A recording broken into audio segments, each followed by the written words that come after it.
Welcome to Maine at 200. You're about to watch a decade-by-decade account of some of the more remarkable things that have happened in the state of Maine during the last 2 centuries, just in time for the state to celebrate its 200th birthday. I'm Phil Blampede, producer of Maine at 200. Several knowledgeable people and myself are going to show you dozens of remarkable events that have happened in Maine during the last 200 years.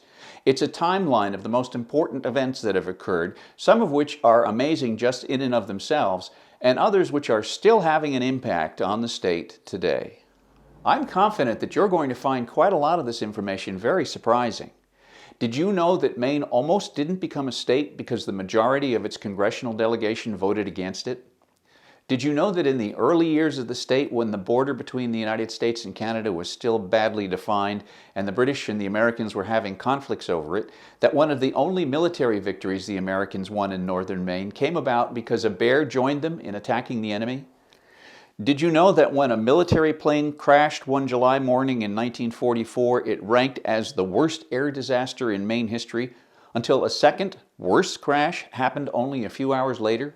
Did you know the first woman to serve in both houses of the U.S. Congress came from Maine, and that there was once an effort to host the Winter Olympics in Maine with Augusta as its headquarters? These are only a few examples of the remarkable things that have happened in Maine in the last 200 years. Maine at 200 is in 4 parts of slightly more than 20 minutes each. It starts with the founding of the state on March 15, 1820, and continues up until the present day.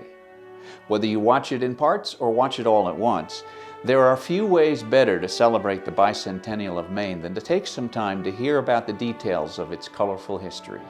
I hope you enjoy it.